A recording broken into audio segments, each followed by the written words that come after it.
Praise the Lord. இயேசு கிறிஸ்து நாமத்தில் வாழ்த்துக்கள். எப்படி இருக்கீங்க தேவ பிள்ளைகளே? எல்பெத்தில் ப்ரேயர் மினிஸ்ட்ரி உங்களை வாழ்த்தி வரவேற்கிறது. Wish you happy blessed Thursday. இன்றைய தேவ வாக்கு எபிரேயர் 13ஆம் அதிகாரம் 15வது வசனம். அவருடைய நாமத்தை துதிக்கும் உதடுகளின் கனியாகிய ஸ்தோத்திர பலியை அவர் மூலமாக எப்பொழுதும் தேவனுக்கு செலுத்த கடவோம்.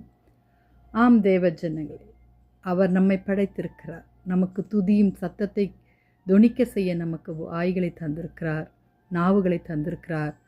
நாம் கைகளை உயர்த்தி துதிக்க கைகளை தந்திருக்கிறார். தேவ பிள்ளைகளே, என் வாய் உமது துதினால் உமது மகத்துவத்தினால் நிறைந்திருப்பதாக என்று சங்கீதம் 71:8 நம்ம வாசிக்கிறோம்.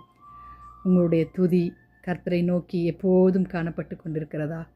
துக்கமாக இருந்தாலும் சரி, சந்தோஷமாக இருந்தாலும் சரி, வியாதியாக இருந்தாலும் சரி, வேதனையோடு இருந்தாலும் சரி, அடுத்த நிமிஷம் என்ன நடக்க போகுது என்று தெரியாத நிலைமையில் இருந்தாலும் சரி, என் கர்த்தரை நான் என் வாயினால் மிகவும் துதித்து அநேக நடுவில் அவரை புகழுவேன் என்று சங்கீதக்காரன் சொல்லுகிறார்.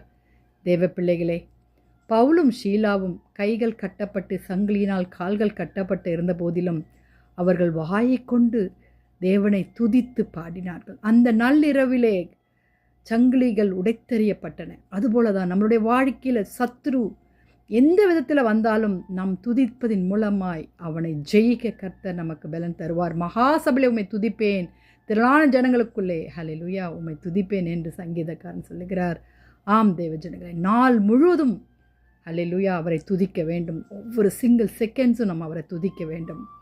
ஹல்லேலூயா ஹல்லேலூயா. சங்கீதம் 34:1 அருமையாக சொல்லியிருக்கிறார் இல்லையா? கர்த்தரை எக்காலத்திலும் ஸ்தோத்தரிப்பேன், அவர் துதி என் வாயில் இருக்கும். ஆம் தேவஜனே, அவருடைய மகத்துவம் உதடுகளின் கனியாகிய ஸ்தோத்திர பலியை நாம் எப்பொழுதும் செய்ய கர்த்தர் நம்மை அவர் ஆவலோடு காத்து கொண்டிருக்கிறார். வாலிப பிள்ளைகளே, துதியின் சத்தத்தை ஏறெடுத்து சத்துருவை முறிக்க கர்த்தரிடத்தில் கெஞ்சுவோமா? அப்பா, நாங்கள் உங்கள் கரத்தில் வருகிறோம் ஆண்டவரே. அப்பா, எங்களை மகத்துவத்தை காண செய்யணுமே அப்பான்னு ஜெபிக்கலாமா? வாலிப பிள்ளைகளே, உங்கள் எப்படியாப்பட்ட இருந்தாலும் ஆனாலும் ஆண்டவர் என்ன சொல்கிறார் தெரியுமா? உங்கள் இருதயம் தூரமாக இருக்குது. வாயினால் நீங்கள் என்னை துதிக்கிறீங்க, உதடுகளினால் என்னை கனப்படுத்துகிறீங்க, ஆனால் இருதயமோ தூரமாக இருக்கிறதுன்னு சொல்கிறார். ஜெபிக்கலாமா?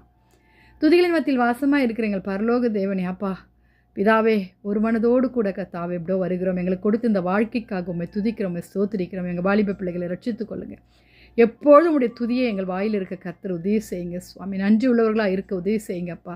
வாலிப பிள்ளைகளை பாதுகாத்து கொள்ளுங்க கர்த்தாவை. போக்கையும் வரத்தையும் பாதுகாத்து இயேசுவின் மூலம் ஜெபம் கேளும் பிதாவே, ஆமேன்.